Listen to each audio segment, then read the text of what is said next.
Hey, good afternoon, guys. My name is Patrick, and this is Not So Basic Things. Today, I'm going to show you how to repack the wheel bearings on a travel trailer. Let's go ahead and get these wheels off and see what we're working with. I'm going to do one at a time, just for safety's sake, just in case this jack, if something were to happen and this thing were to fall, it's not going to go very far because I've got one wheel and tire still on the trailer. So again, just one at a time. All right, let's go.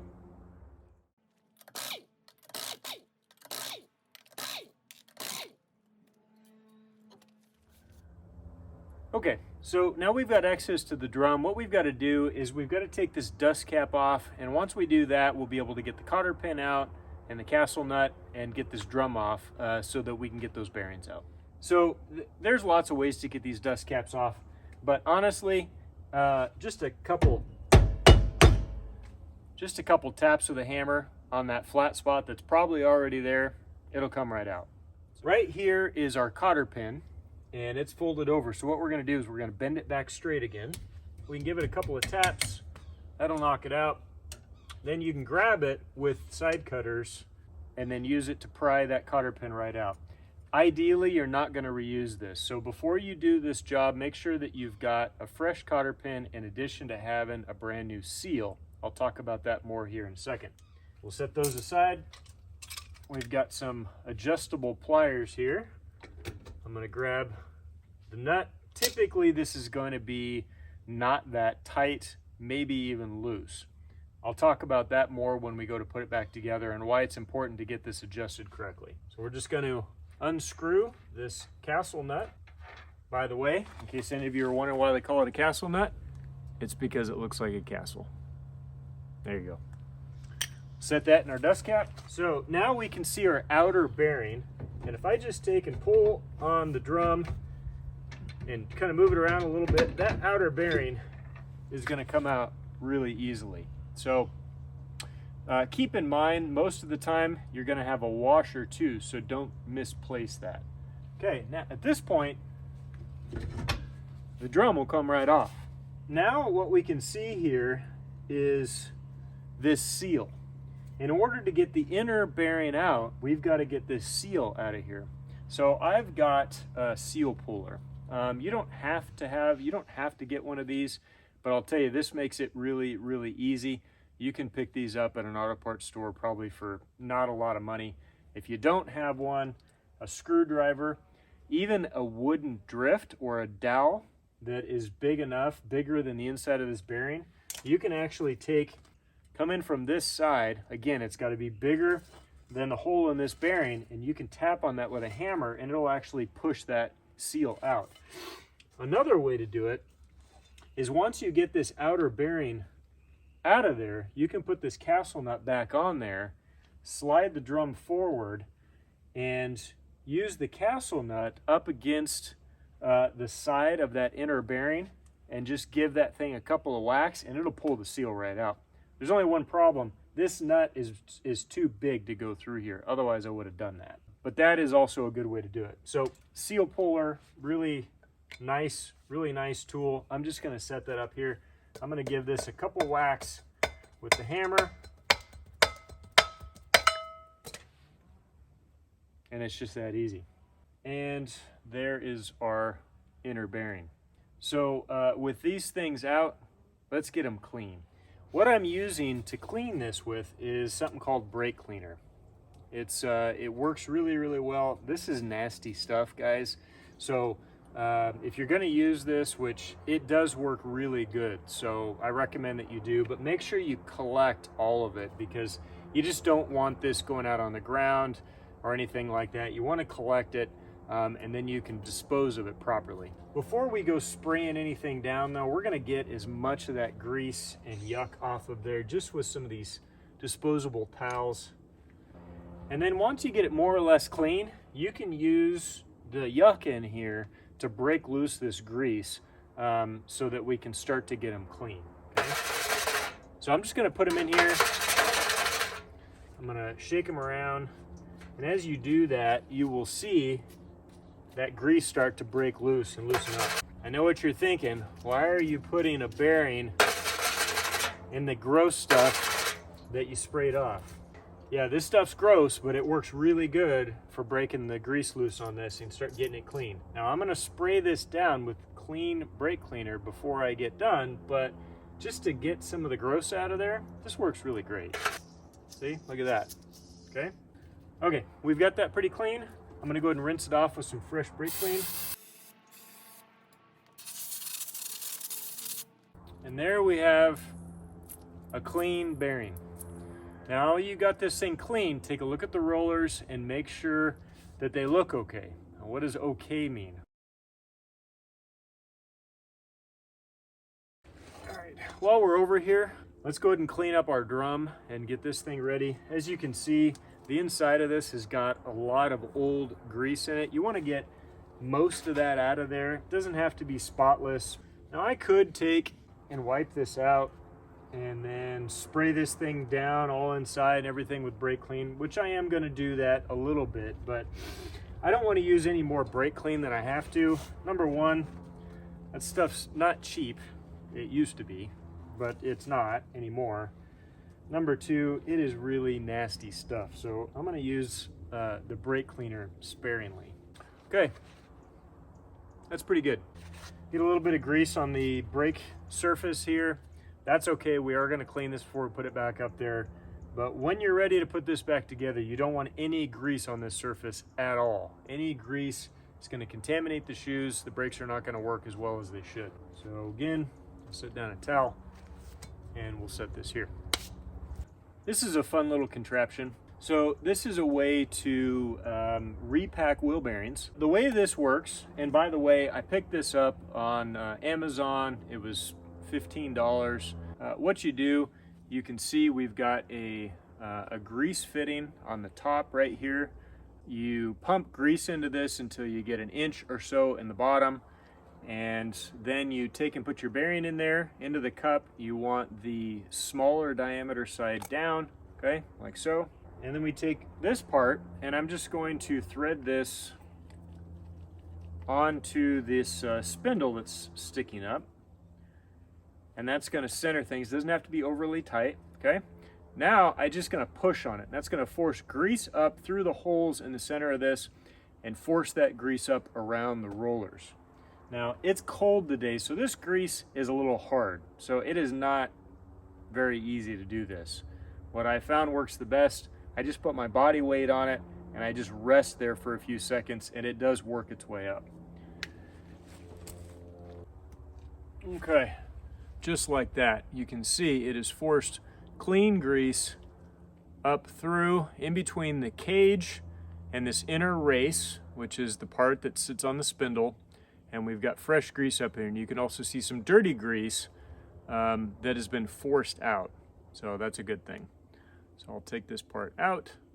I'm gonna go ahead and just wipe around here, get some of that nasty stuff out. I'll just discard that onto my towel. Now before I put the bearings in here, I'm gonna go ahead and clean this drum with a little bit of brake clean. Okay, that's not too bad. The reason that you wanna clean these out is over time, you get brake material that breaks loose and fills the inside of this drum, and it kind of packs in there and it can degrade the performance of the brakes. So you do wanna clean that out. Again, it doesn't have to be spotless, but we want it to be clean. We especially want the braking surface to be clean. One other thing that's worth mentioning, you'll notice this surface right here is shiny. So what's going on there? You see this? This is a magnet. So the way that these brakes work, when you push on the pedal in the vehicle, the harder you brake, the more voltage you get back to this magnet, the harder it's going to pull on this. So tires turning this direction, this magnet turns on, pulls against this guy, and it tries to go like this. See what's going on there? It's forcing that shoe out. These are called electronic trailer brakes, and that is the way that they work. So we got this cleaned up. Let's take our freshly greased bearing, drop it down inside of there. Now, we have new grease seals. You cannot reuse the old grease seal. It is virtually impossible to get the seal out without damaging it. Even if you do get it out and you think that it's fine, don't reuse it, get a new one. You don't want to get brake dust and junk and grime down inside of those bearings. All that's going to do is make them fail sooner. We're going to set that on here. There are lots of seal installers out there. Honestly, this works really well. I'm going to get this started in a corner. I'm just tapping around. Get it started, and then I'm just going to tap in a circular motion, just tapping lightly. And you can hear, as that sound changed, I've got it seated. You notice I'm using a soft face hammer here. I'm not using a steel faced hammer because I don't want to damage the seal, and I'm not hitting it very hard. If you get that seal at an angle like this and you're trying to pound in that other side, all you're going to do is damage the seal. You need it fairly flat while you're doing this. Before I put my outer bearing in there, which we still need to pack, I'm going to take some grease.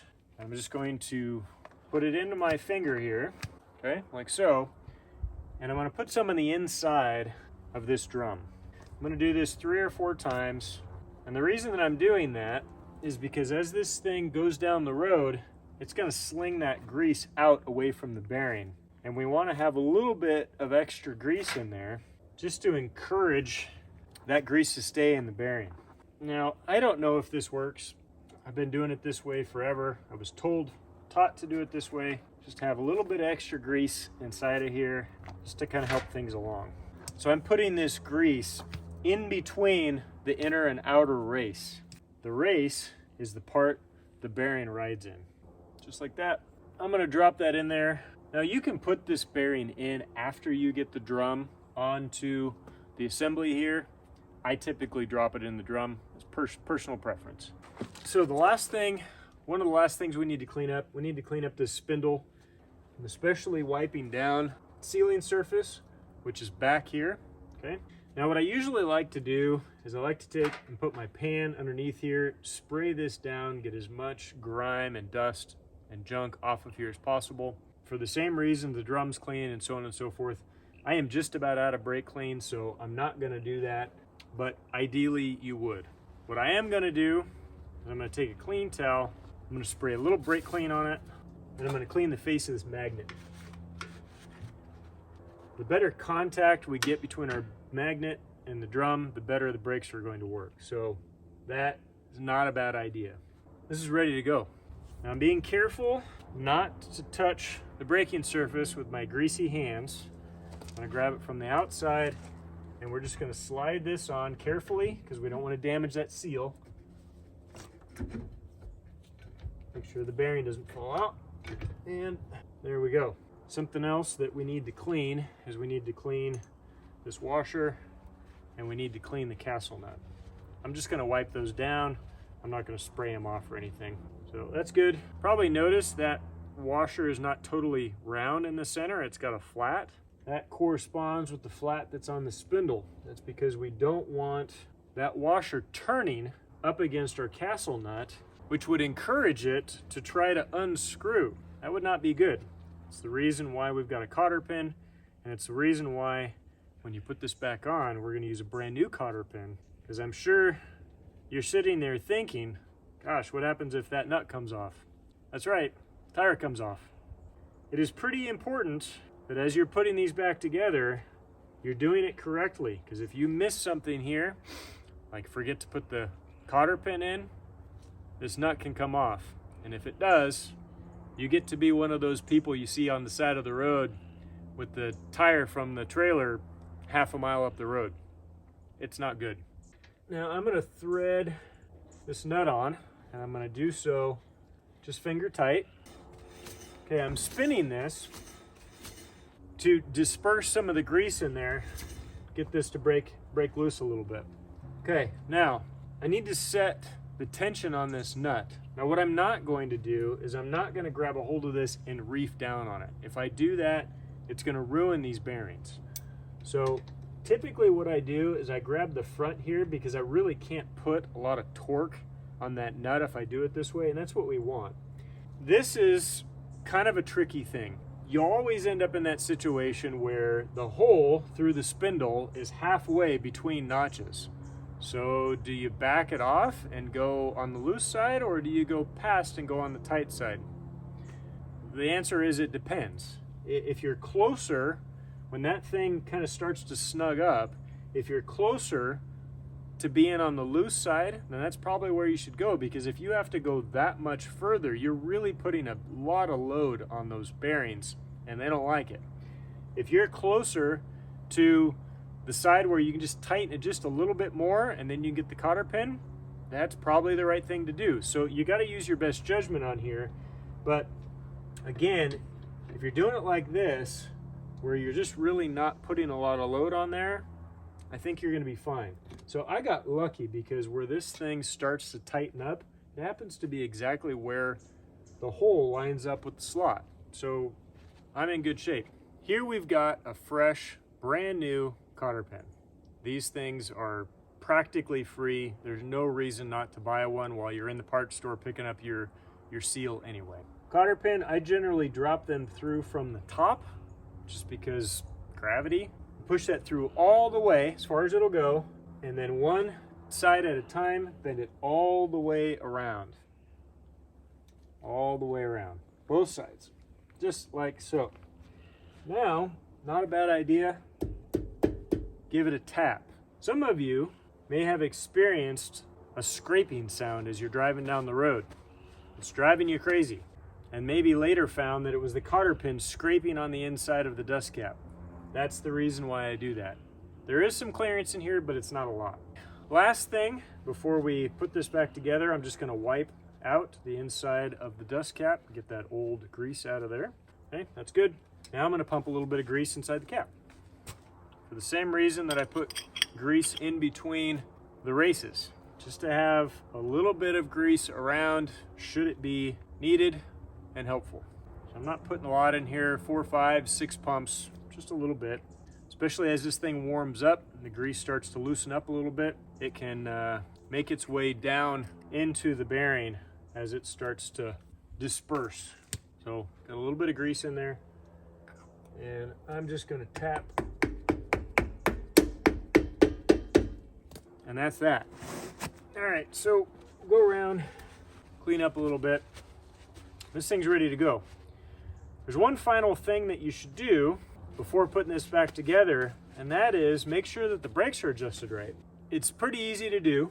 On the back side back here, there is what's called a dust cap, just like this, but this one's rubber, and it's covering up a very small slotted hole. Kind of looks like this. They're usually on the bottom, although I've seen them on the top, and you take that out. And I should have showed you this while we had it apart, but there is an adjuster in here. As that adjuster is loosened, it gets longer. As it gets longer, it's pushing those shoes out, okay? And what you want to do is you want to adjust that until you can hear the brakes dragging on the drum. Well, I'm already there. I can hear them dragging on the drum. I also know that they're okay because I adjusted these brakes not that long ago, so they should be fine. If you're not sure, you can always get back here a small flat blade screwdriver, and this is kind of like a feeling around sort of thing, but you feel around in there for the teeth on that nut, and what you're doing is you're grabbing the teeth and you're just rolling, you're unscrewing that thing or threading it in, depending on whether you're trying to make this tighter or looser. You start going tighter, and if you start noticing that this thing doesn't want to turn anymore, you've gone too far. Typically, you want this thing to spin around, but you want to be able to hear the drum scraping on the inside of here. As you hit the brakes a few times, this thing will center up and it will do what it needs to do. If you get them too tight, you're going to end up in a situation where these things are going to be hot, and that's not good either. What I always do after doing work like this, I'll get down the road 5, actually not even that far, a mile or 2. I'm going to stop and pull over in an area where it's safe to do so, and I'm going to come around and I'm going to put my hand on the wheel here. I might even stick my finger on the drum, come through the wheel, although be careful doing that. And these are going to be warm, But what you want to see is you want them all to be about the same temperature, okay? If you've got one that's like really hot and the rest of them are just warm, you've got the brakes tightened too much on that. So no big deal. You crawl underneath here, you get your flat blade screwdriver and you loosen it up a couple of notches. And that's that. Drive a few more miles, pull over. If the temperatures are starting to stabilize, you're in good shape. Get down the road and go to your trip. Very, very easy thing to do.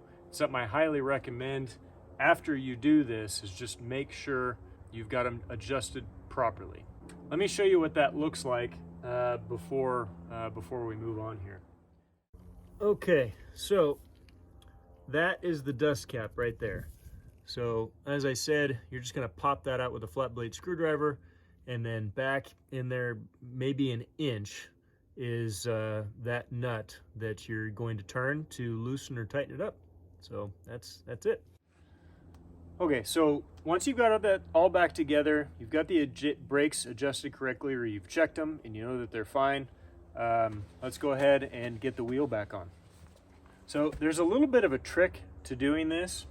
A lot of these things, they're not super heavy, but it's heavy enough where trying to hold it up and align the lug nuts, the studs, to the holes in the wheel, a little bit tricky. So what you do, sit down in front of this thing and use your legs to lift up on it, okay?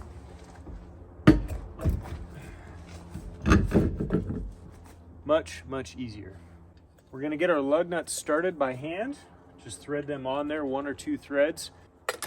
Now when I put these back on, I'm just gonna snug them up because these have to be torqued. That's very, very important. So I'm not gonna go crazy with the impact gun here. It's very important that you use a torque gun.